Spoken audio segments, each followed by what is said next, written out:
Well, hello and welcome to this week's A Photographic Life. I've always felt that photography is in effect autobiography. It's our personal autobiography. It's what we see and it's what we choose to record. I like reading autobiographies as well as, I suppose in a sense, engaging in those visual autobiographies. And I've read 4 over the last couple of months, which I wanted to talk about with you. One is from a photographer, another is from a film director, another one is from a magazine editor, and another one, the final one, is from a photographer from the past. So all of these writers, people who are engaged in writing these autobiographies, I should say not biographies, but autobiographies, have some connection with lens-based media, with visual storytelling. The first one is Martin Parr's book, Utterly Lazy and Inattentive, which in essence, I suppose, fits very nicely, neatly into all of the types of books he produces. It's a short piece of text and it's a photograph. The problem for me is that although the photographs are not all the favourites that we're used to seeing, it's not a greatest hits collection, and there are certainly some personal photographs from his early years which I've never seen before and many people I'm sure will find interesting. The accompanying text is very, very light. I was talking the other week about I Am Martin Parr, the documentary, and how I really wanted to get into the essence of what I kind of see as an enigma of photography in Martin. Unfortunately, this book doesn't add anything to exploring that enigma. I didn't find it engaging in any way, and it didn't really tell me anything I didn't really know before, which I thought was a real shame because the title itself was an insight into his life, and it kind of, I'm afraid, went down for me from there. The next book I was reading was Werner Herzog's Every Man for Himself and God Against All. As you would expect, it's an intense and emotionally raw book, filled with information from a personal perspective. It jumps around quite a bit, and I have to say that there were certain elements of it that I felt, well, do I really need to know this? Come on, Werner, get back to the story. But there again, of course, I shouldn't expect anything that's going to be linear or straightforward from a filmmaker like Werner Herzog. But I do recommend it. I'm not a huge fan of his films, personally. However, I'm very interested in him as a creative, as I say, as a visual storyteller. So I think that was good. It was emotional and it was raw. The third book was Graydon Carter's book, When the Going Was Good. Now, Graydon Carter you may or may not be aware of, but I suppose in many ways he was one of the most important magazine editors of the last maybe 3, 4, almost 5 decades. As the editor of Spy magazine, some of you may remember that, an American magazine, which was absolutely brilliant. Look out if you can online for their Donald Trump cover, which is a classic in magazine editorializing and comedy, I suppose. And then, of course, he went on to Vanity Fair magazine for many years and was the editor there. Now, his autobiography is very American it's quite dry. It gives us the facts. It gives us the information. I get the sense he didn't really want to upset anybody. But again, a bit like Martin's, it didn't really give me much insight into the man himself, who, I should say also, I've met Martin Parr on many occasions, and I've met Graydon Carter as well. So I was really interested to get that insight. But unfortunately, it's another autobiography that just didn't really deliver. The fourth one is, I suppose, a little bit of an outlier. It's Man Ray's self-portrait. Now, I've been talking quite a bit about Man Ray recently on the podcast, about his work, looking at his work, and I really do think that he's a photographer that has been pigeonholed in doing a certain kind of work, but is actually much more important and more interesting than the work that we perhaps are more familiar, the Raregrams and so forth. Anyway, the Man Ray book is a solid series of recollections that do give insight into his life, his thought processes, how he came about his work. And for me, it sort of revealed the man rather than the name, the man behind the name. I've just noticed, actually, these are 4 men's books. I do read all sorts of different books. It just happens to be 4 men that I've read recently. So what's this got to do with photography, I hear you cry? Well, I think in a sense, the photography that touches me, that connects with me, that I think is important, has that emotional rawness that the Werner Herzog book has. It has that kind of sense of insight that the Man Ray book has. The photography that doesn't connect with me is photography which is cold, perhaps somewhat shallow, following the rules, following a template, perhaps slightly repetitive, not really challenging me. And I think that's the problem with the Graydon Carter book and the Martin Parr book. They were just what I expected them to be, and I kind of wanted something more. Whilst we're talking about hearing from people, gaining insight, autobiography, don't forget that we've got the Photographic Life Live event on Sunday the 26th of October in Oxford, England, at Oxford Brookes University. 3 great photographers, people connected with photography, and actually one who's also a great filmmaker, will be talking. Photographer Chris Floyd will be talking about communication. Alice Tomlinson will be talking about the journey. And Michael Pritchard from the Royal Photographic Society will be talking about the importance of the archive. Now, tickets are free. It's a all-day event. You'll get an opportunity to question the speakers, and all of the talks will be recorded for a future podcast, or for future podcasts. That's if I can sort out the technical side of things, which, as you probably know, I'm not great at. But anyway, you need to register if you'd like to come along. And details of how to do that are in the show notes of this episode. I'd love to see you there. I'm starting to think that photography is misunderstood, or perhaps not understood at all. Photography today is everywhere, but in a sense it's nowhere.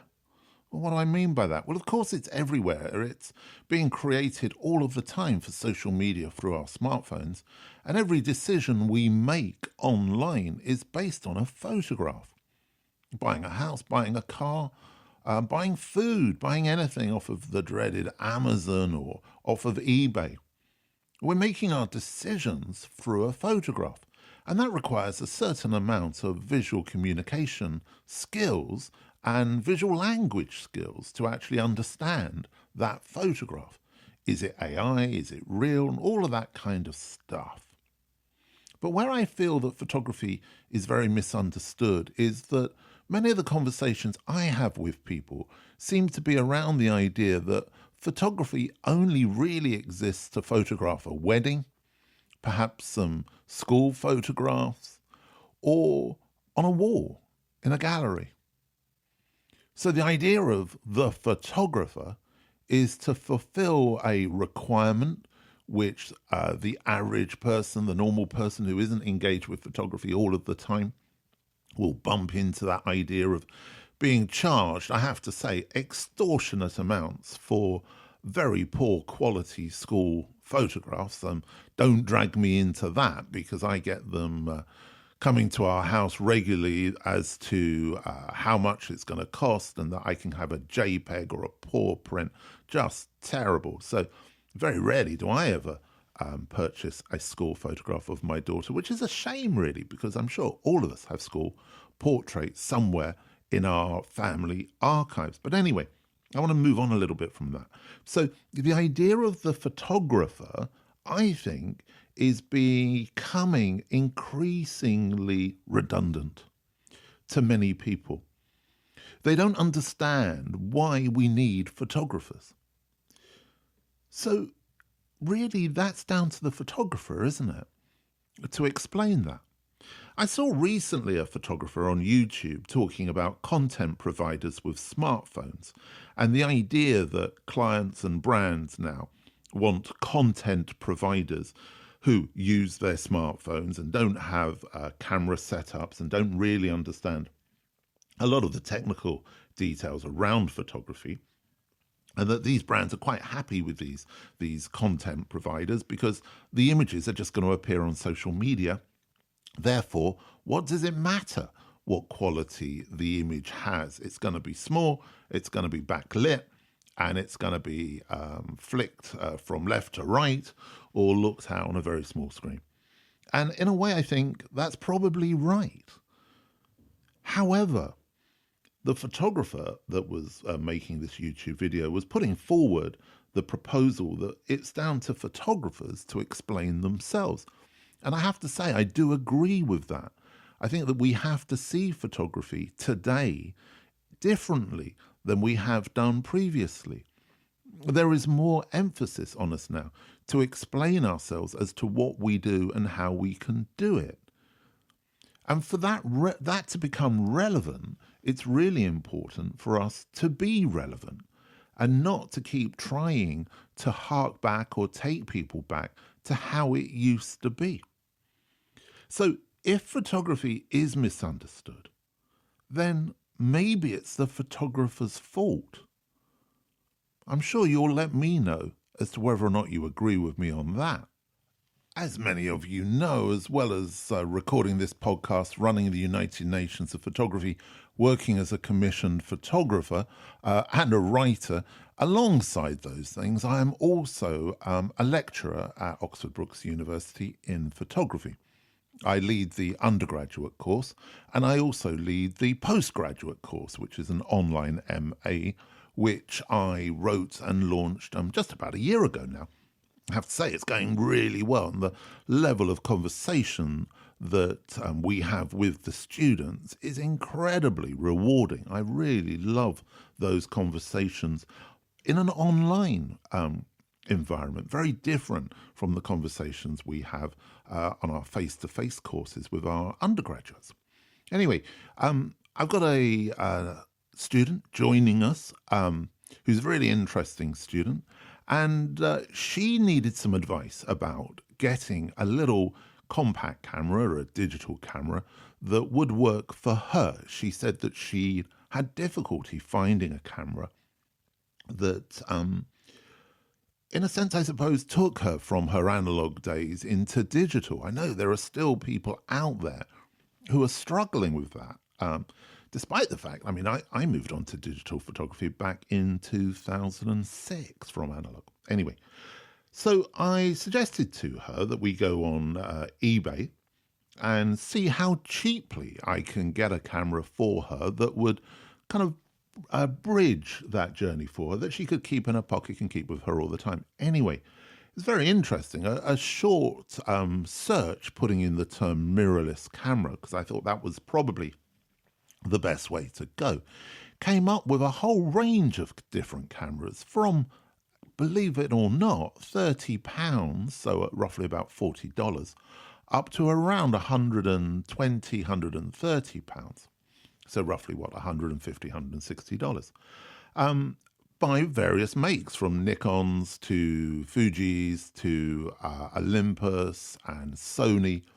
So I found a range of little cameras, that all of which I can remember back 15 or so years ago being heralded as breakthrough cameras, great cameras, good cameras, back in the days when I used to edit Professional Photographer magazine. And I would be sent on these press trips to promote these cameras. Well, you can now get those cameras incredibly cheaply. So I put together a list for her and sent it off to her, for which she was very grateful. But it did make me realize just how good a camera you can get for very little money. We're not a podcast that deals with cameras and kit, as you know, and that's why I'm not really talking about specifics here. I'm just kind of reflecting on what I've seen. Because all of the cameras I've seen recently that have been launched, which have kind of sparked my interest, and I thought, yeah, that might be kind of interesting to have a look at. The cost was just astronomical. I mean, we're talking thousands here, up to one I think I looked at was, about £6,000 or £7,000, so about $10,000 or $11,000, $9,000, something like that. I don't know. Anyway, the important thing for me was that those cameras, despite being somebody who has a lot of cameras for various jobs, I was looking at those new cameras because I thought, well, maybe they'll do something different for me. Maybe they would be useful, but actually they're tools I don't need, and they're tools I can't afford. I can't afford a camera that's the same price as my car. To me, that doesn't make any sense whatsoever. So I suppose in a way, this is a reflection and a suggestion that next time you do need a new camera, rather than trying to get the 2025 model, why not go back and have a look at the 2013 or the 2012 model? It might be a lot cheaper, and it might do the job just as well. Finally this week, I just want to end with a little bit of advice, I suppose, really. If you're thinking of contacting the podcast, please do. As you know, I'm always happy to read out listeners' letters and share those with you.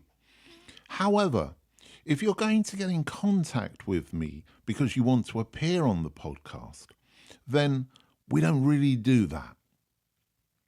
If you're a regular listener, you will know that. If you've got a PR, and this is mainly coming out of the United States, and they're going to contact me, it's really useful if they've listened to the podcast before they do. If you're a photographer contacting me, same applies. Please don't send me emails or messages telling me what you can do for the podcast when it's something that we already do or we don't do or something I can do anyway. We don't interview photographers on this podcast just about their work. You know that if you listen. There has to be a bigger picture reason. There has to be something there other than talking about photographs. Personally, I'm not a fan about talking about photographs without being able to see them. And obviously, if you're listening to this podcast through audio, which is the way in which we do it, then you can't see them. In addition to that, I like to do something a little bit different. We're about the photographic life. We're not about the photograph. And so, although I've had a number of photographs on the podcast over the years, there's always been an ulterior motive for me to talk to those people, primarily because I think they've got something to offer you, the listener, about their lives, about their process. Not the process of which camera they use or Photoshop or what have you, but the process of living.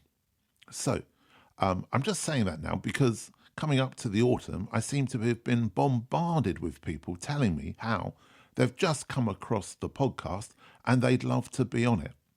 I have to tell you also that in all the years I've been doing it, not once has somebody asked to be on the podcast, appeared on the podcast. Anyway, these are really strange times, and I say it every week, and the times seem to get even stranger. I think it's very hard to hang on to some kind of moral barometer and sense of positivity and clarity in our thinking and in our lives. I don't know what lies ahead, and I don't think any of us do. But I'm certainly not going to worry about it. I'm just going to take it as it comes. And of course, what I'm going to try my best to do, as I ask you to do, as I suggest you do, is, as always, just to take care.